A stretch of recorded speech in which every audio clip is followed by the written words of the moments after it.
ಅಮ್ಮ ನಮಸ್ಕಾರ. ನಮಸ್ಕಾರ ನಿಮಗೆ. ನಮಸ್ಕಾರ.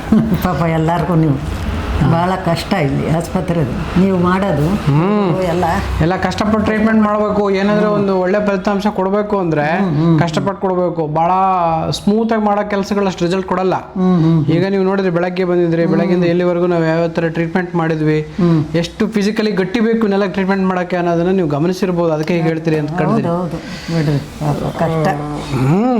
ಕಷ್ಟ ಅಲ್ಲಮ್ಮ, ಮತ್ತು ಇಷ್ಟಪಟ್ಟು ಮಾಡ್ತೀವಿ, ಕಷ್ಟ ಅನ್ಸಲ್ಲ ಅವಾಗ.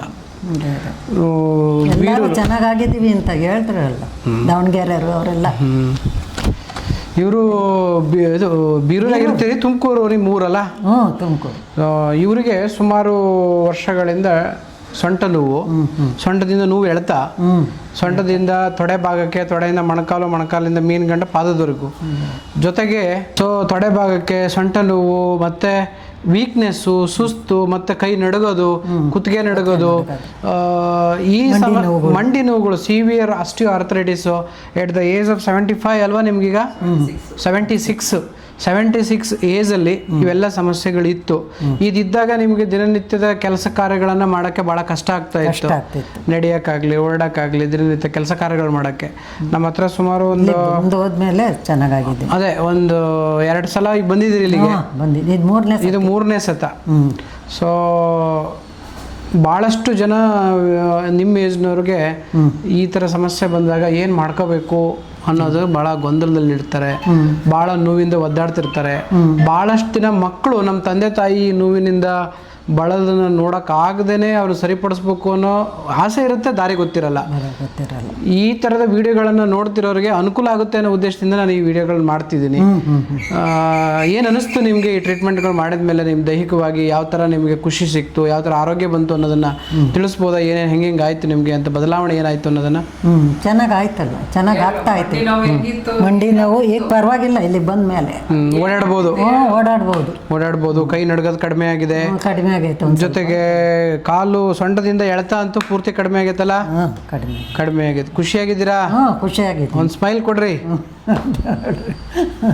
ನೋಡ್ರಿ, ಎಟ್ ದ ಏಜ್ ಆಫ್ 75 ಆರೋಗ್ಯನ ಚೆನ್ನಾಗಿ ನೋಡ್ಕೊಂಡ್ರೆ ನಮ್ಮ ಆರೋಗ್ಯದ ಒಂದು ಸಂಕೇತವೇ ನಮ್ಮ ಫೇಸ್ ಅಂತ ಹೇಳ್ತಾರೆ. ನೋಡ್ರಿ, ಎಷ್ಟು ಹಸನ್ಮುಖಿಯಾಗಿ, ಎಷ್ಟು ಕೋಮಲೆ ಥರ ತ್ವಚೆ ಇದೆ. ಸೊ ಅದು 75ನೇ ವರ್ಷಕ್ಕೆ ತುಪ್ಪ ತಿಂದರೆ ಹಿಂಗಾಗುತ್ತೆ. ತುಪ್ಪ ತಿಂದಿದ್ದಾರೆ, ದಿನನಿತ್ಯ ಒಳ್ಳೆ ತುಪ್ಪ ತಿಂತಾರೆ. ಎಷ್ಟು ಚಮಚ ತಿಂತೀರ ತುಪ್ಪನ? ಬೇರೆದ್ರ ನೋಡಿ ಕಲ್ಲಿ ತುಪ್ಪ ತಿನ್ನಲಿ. ಏನು ಮುದ್ದಿಗೆಲ್ಲ ಹಾಕ್ಕಂತೀವಿ, ಸಾಂಬಾರ್ಗೆಲ್ಲ ಹಾಕ್ಯಂತೀವಿ, ಪಲ್ಯಗಳಿಗೆ ಹಾಕ್ಯಂತೀವಿ. ಬಹಳ ಜನ ತುಪ್ಪ ತಿಂದ್ರೆ ಕೊಬ್ಬು ಬರುತ್ತೆ, ದಪ್ಪ ಆಗ್ತೇವೆ ಅಂತಾರೆ. ನೀವು 76 ವರ್ಷಕ್ಕಿನ್ನು ಹೀರೋಯಿನ್ ಇದ್ದಂಗಿದ್ದೀರಾ. ನಾವೇನೋ ತಿಂತೀವಪ್ಪ ಹಂಗಂತ ಹೇಳ್ತಾರೆ, ಕೊಬ್ಬು ಬರುತ್ತೆ. ನಾನೇ ಹೇಳಲ್ಲ, ತುಪ್ಪ ತಿನ್ಲೇಬೇಕು. ಯಾಕೆ ಅಂತಂದ್ರೆ ಘೃತಂ ಪಿತ್ತ ಅನಿಲ ಹರಂ ರಸಶುಕ್ರ ಓಜಸಾಂ ಪರಂ ನಿರ್ವಾಪಣಂ ಮೃದುಕರಂ ಸ್ವರವರ್ಣ ಪ್ರಸಾದನಂ. ತುಪ್ಪ ತಿಂದ್ರೆ ವಾತ ಮತ್ತು ಪಿತ್ತ ಸಂಬಂಧಿಸಿದ ರೋಗಗಳು ಹೋಗ್ಬಿಡ್ತಾವಂತೆ. ಜೊತೆ ಜಾಯಿಂಟ್ ಪೇನ್ ಬರಲ್ಲ, ಸೊಂಟ ಪೇನ್ ಬರಲ್ಲ. ಏಜ್ ಬಂದೇ ಬರ್ತವೆ, ಬಟ್ ಇವ್ನು ತಿಂದ್ರೆ ಆ ಸಿವಿಯರಿಟಿ ಹೋಗಲ್ಲ. ಹಾಲು ಕುಡಿಬಹುದು. ಹಾಲು ಒಳ್ಳೆ. ಬೆಳಗ್ಗೆನೂ ಹಾಲು ಕುಡಿತೀವಿ, ಆಮೇಲೆ ತಿಂಡಿ ತಿಂದ ಕಾಫಿ. ಹೌದಾ? ರಾತ್ರಿ ಮನೆ ಕಡುವಾಗ ಅವೆಲ್ಲ ಥರದ್ದು ಒಂದು 10-15 ಥರದ್ದು ಹಾಕಿ ಪುಡಿ ಮಾಡ್ತಾಳಪ್ಪ ಹಾಲ್ಗೆ, ಚೆನ್ನಾಗಿರುತ್ತೆ. ಸೂಪರ್. ಸಿರಿಧಾನ್ಯಗಳಾಕಿ ಕೊಡ್ರಿ, ಅವೆಲ್ಲ ಕೊಡ್ರಿ. ಅವೆಲ್ಲ ಒಳ್ಳೇದು. ರಸಾಯನ ಈ ಏಜಲ್ಲಿ ಅವು ರಸಾಯನ ತಗೊಳ್ರಿ, ಅವೆಲ್ಲ ಒಳ್ಳೇದು.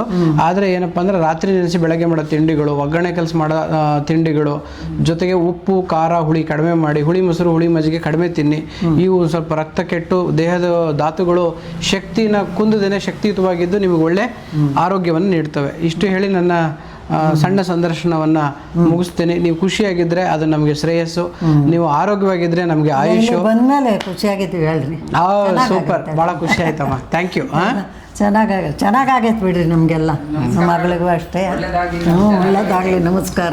ಯಾಕೆ ಅಂದರೆ ಇನ್ನೂ ಬೆಳೀಲಿ. ನೀವು ಜಂಗಮರು ನಮಗೆ ಆಶೀರ್ವದಿಸಿದ್ರೆ ಅದು ನಮಗೆ ಒಳ್ಳೇದು ಅಂತ ನಾನು ಭಾವಿಸ್ತೇನೆ. ನಿಮ್ಮಂಥವ್ರಿಗೆ ಚಿಕಿತ್ಸೆ ಮಾಡೋಕೆ ಅವಕಾಶ ಕೊಟ್ಟ ದೇವರಿಗೆ ನಾನು ನಮಿಸ್ತೀನಿ. ಆ ಧನ್ವಂತರಿ ಇನ್ನೂ ಹೆಚ್ಚಿನ ಆರೋಗ್ಯ ನಿಮಗೆ ಕೊಡಲಿ, ಸಂತೋಷವಾಗಿರಲಿ. ಆಸ್ಪತ್ರೆ ಥ್ಯಾಂಕ್ ಯು. ದೇವರು ಒಳ್ಳೇದು ಮಾಡಲಿ. Thank you. ಚೆನ್ನಾಗಾಗಿದ್ದು ಬಿಡ್ರಿ ಇಲ್ಲಿ ಬಂದಮೇಲೆ.